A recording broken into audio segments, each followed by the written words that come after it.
Assalamualaikum, salam jumpa kembali teman-teman fotografi mania Nusantara. Dimanapun Anda berada, semoga dalam keadaan sehat walafiat. Oke teman-teman, kali ini kita mendapati paket dari wilayah Bangka Belitung, yaitu satu buah lensa yang cukup menjadi favorit nih untuk teman-teman di kalangan fotografi, yaitu Nikon i105 f1.8.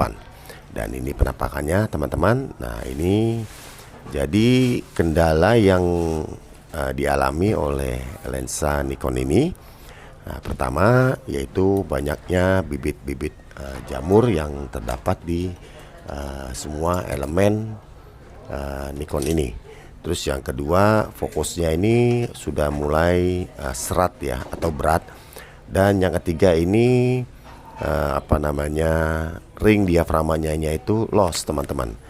Jadi kadang kalau dipakai itu kesentuh sedikit, nah itu akan mengakibatkan diaframanya itu jadi nutup teman-teman. Nah, nanti kita akan eksekusi semua dari cleaning, focusing, dan juga untuk ring diaframanya.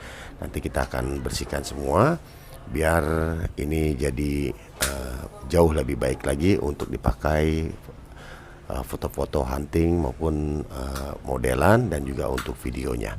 Oke teman-teman Nusantara, untuk teman-teman Nusantara dimanapun Anda berada yang suka dengan tutorial saya, ayo kita dukung terus channel Anak Bangsa. Semoga bisa berkembang, berbagi, bermanfaat, dan menambah wawasan seputar dunia fotografi. Dan tentunya jangan lupa nih teman-teman nih, sebelum kita cleaning nih, wah teman-teman Nusantara, kita cleaning dulu nih dengan subscribe, like, komen, dan share agar tidak ketinggalan update-update terbaru dari kita yang tentunya tidak kalah menarik dari sebelumnya. Dan juga agar tim editing, tim eksekusi, dan tim eksekutor terus bersemangat membuat tutorial untuk teman-teman Nusantara dari Sabang sampai Merauke.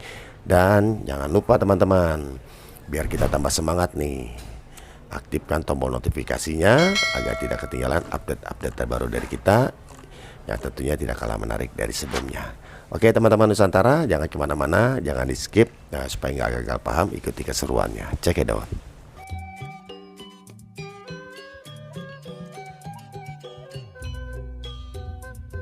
Oke teman-teman Nusantara, nah kita lanjut untuk eksekusi. Nah ini kita akan tangani terlebih dahulu di bagian ring diaframanya nih teman-teman nih. Nah jadi ring diaframanya ini kenapa bisa ngelos nih, tumben-tumbenan, biasanya ini jarang sekali bisa ngelos untuk seri-seri lensa Nikon nih. Kita akan cek terlebih dahulu dan langsung nanti kita akan perbaiki dia punya ring diaframanya.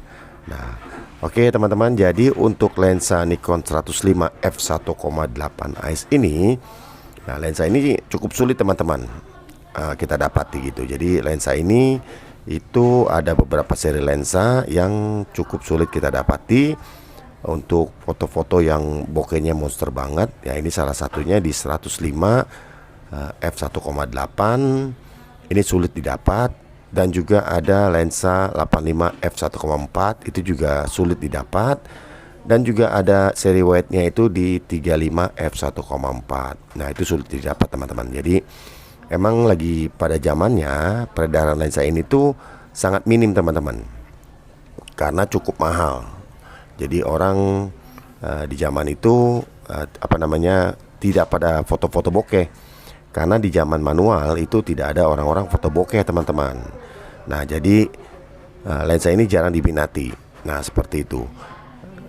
Kalau misalkan di zaman itu kita foto pakai roll film, jangankan bokeh teman-teman, itu kurang tajam aja itu dikomplain sama orang.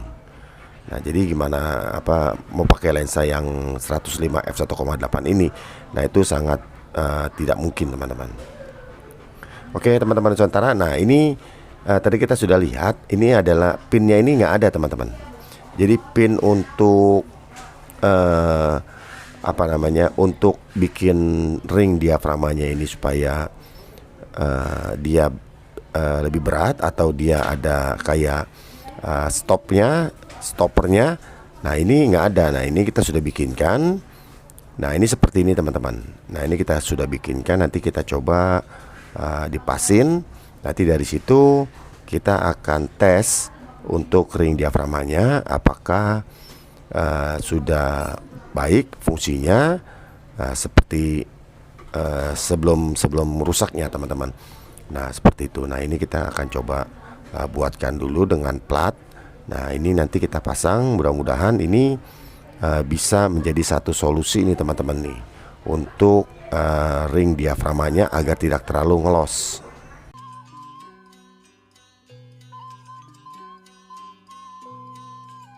Oke teman-teman, jadi untuk lensa-lensa yang super bokeh pada zaman film atau foto pakai roll itu kurang diminati teman-teman. Termasuk lensa 50 mm f1.4 bahkan 1,2 itu tidak diminati oleh kalangan fotografi karena pada zaman itu, nah itu kita moto itu sama foto manten, prawedding, wedding itu semuanya super tajam teman-teman.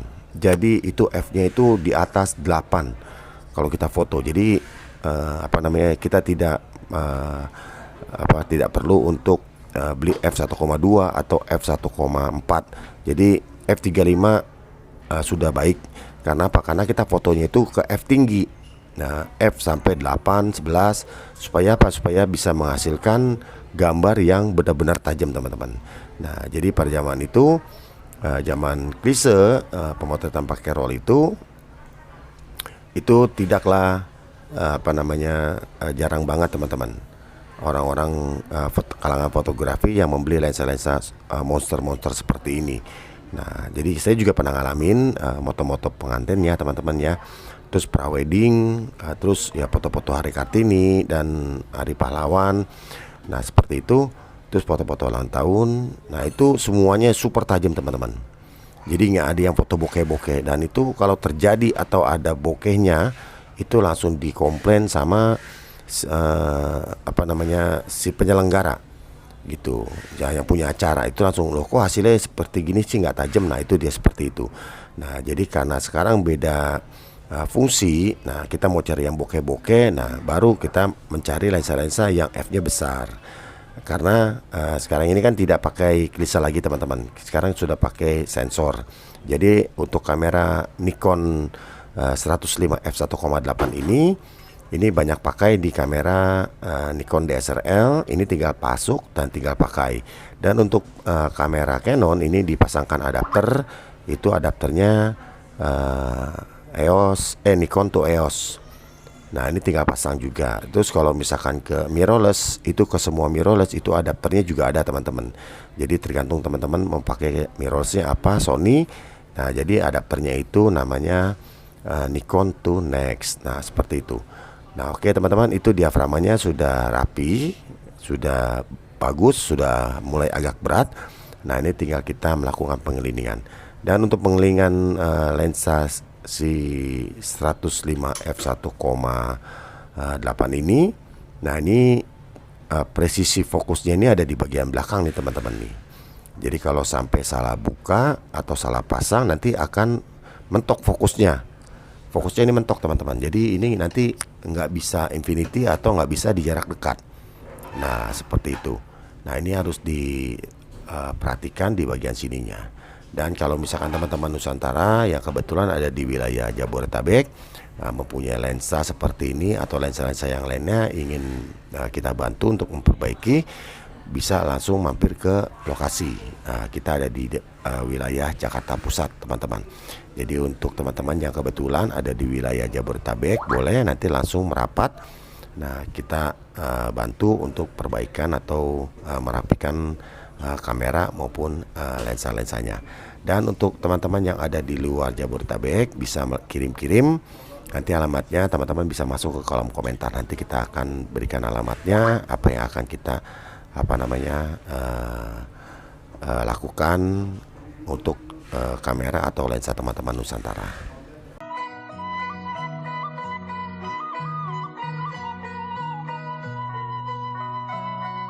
Oke teman-teman Nusantara. Nah jadi teman-teman Nusantara yang kebetulan nih mempunyai lensa yang sama dengan lensa yang sedang kita kerjakan ini, yaitu lensa Nikon 105 f1.8 AIS. Nah, cara cleaningnya seperti ini teman-teman. Nah, tapi untuk teman-teman Nusantara harus dipastikan terlebih dahulu untuk alat-alatnya siap. Untuk bongkar-bongkarnya seperti tang, terus juga obeng-obengnya ini mesti siap. Nah, terus kapasnya juga harus pakai kapas yang terbaik nih teman-teman nih. Ya, jadi jangan pakai sembarang kapas karena nanti sayang kalau misalkan sampai optiknya itu baret-baret coatingnya. Nah, itu nanti cari penggantinya sangat-sangat sulit teman-teman. Nah, seperti itu. Jadi banyak teman-teman Nusantara juga banyak yang bertanya-tanya kapas yang terbaik itu ada kapas yang apa nih Om? Dia bilang gitu kan. Jadi kapas yang terbaik itu adalah kapas operasi teman-teman. Nah, kita memakai kapas operasi ya. Jadi bukan kapas-kapas biasa. Karena kalau kapas-kapas biasa itu, nah itu seratnya sangat tinggi sekali daya seratnya, sedangkan kapas operasi itu tidak ada seratnya. Nah, dan juga water cleaningnya nih teman-teman nih. Nah, water cleaningnya juga itu sangat berpengaruh teman-teman. Jadi water cleaningnya itu adalah water cleaning yang terbaik teman-teman. Nah, jadi kalau misalkan ini ada nih water cleaning sering dipakai buat kacamata. Nah, itu kacamata nih, bukan untuk optik. Jadi beda teman-teman. Jadi yang buat kacamata itu tidak sebaik untuk optik lensa. Nah, jadi kacamata ya buat kacamata. Nah, jadi kayak tadi kapas kan, kapas juga sama teman-teman. Jadi kapas itu ada kapas luka, ada kapas buat mayat, ada kapas juga buat apa namanya, buat make up. Nah, itu bagus, tapi fungsinya untuk keperluan masing-masing. Kapas make up jadi pakai untuk make up. Terus kapas mayat ya buat mayat, kapas luka buat luka. Nah, seperti itu. Tapi kapas yang kita sudah coba-coba semua adalah kapas terbaik itu adalah kapas yang sekarang kita pakai adalah kapas operasi teman-teman. Nah, jadi kapas operasi itu tidak berserat ya. Jadi buat cleaning sensor, buat cleaning viewfinder, nah, terus buat screen fokus, buat optik. Nah, itu sangat-sangat aman teman-teman. Nanti gimana teman-teman pakainya? Kembali lagi teman-teman pakainya gitu. Nah, ini juga kita pakai papir nih teman-teman nih. Ini papir ini untuk lebih meratakan pembersihannya teman-teman. Nah, papir ini adalah papir rokok teman-teman. Papir rokok ya yang kita pakai. Nah, ini kalau misalkan sudah di cleaning baru kita pakai papir. Nah, untuk apa? Untuk lebih rata lagi pembersihannya. Jadi kalau misalkan belum di cleaning jangan dicoba pakai papir teman-teman. Takutnya ada serpihan-serpihan debu halus yang nempel di optik. Nah, waktu kita pakai papir, nah jadi baret-baret semua. Jadi ada tata caranya atau ada urutannya teman-teman seperti itu. Oke, ini sudah selesai di bagian optik belakangnya. Nah, sekarang kita tinggal ke optik bagian tengah sekaligus ke optik bagian depannya teman-teman.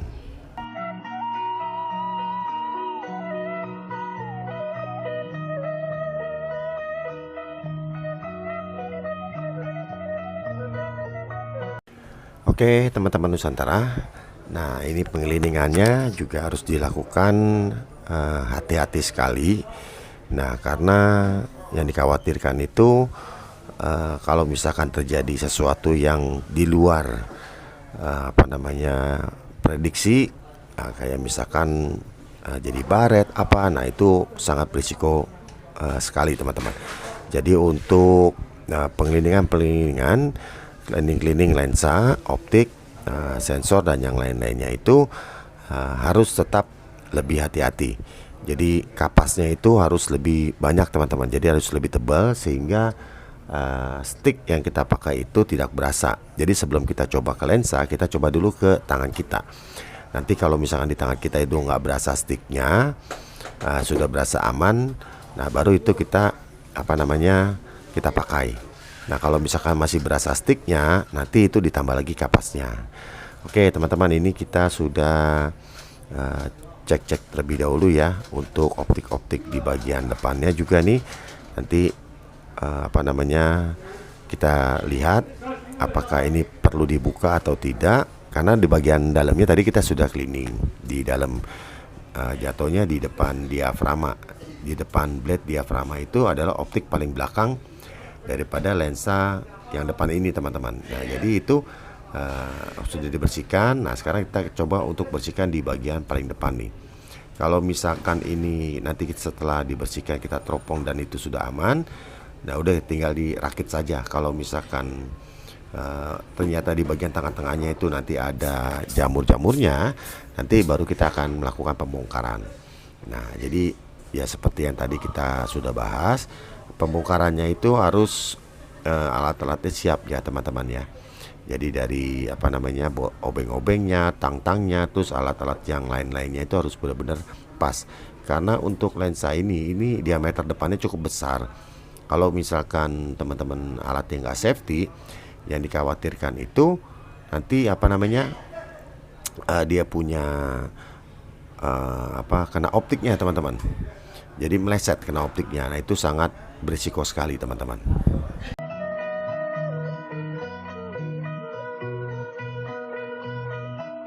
Oke teman-teman Nusantara, jadi ini setelah kita buka itu cuma ada kotoran aja yang terselip. Nah dari itu kita tinggal blower aja ya. Nah ini udah kelar teman-teman, semuanya sudah rapi, bukaannya juga sudah maksimal lagi, berjalan dengan normal. Nah kita sudah cek lensa sudah oke. Nah ini tinggal kita cek di bagian fokus, diafragma juga udah oke semua. Ini tinggal dirakit lagi teman-teman. Nah untuk merakit ini dibilang gampang ya enggak, dibilang enggak juga gampang teman-teman. Jadi banyak teman-teman yang ngerakit ini lensa, terus kendalanya itu diafragmanya tidak bisa berfungsi dengan normal.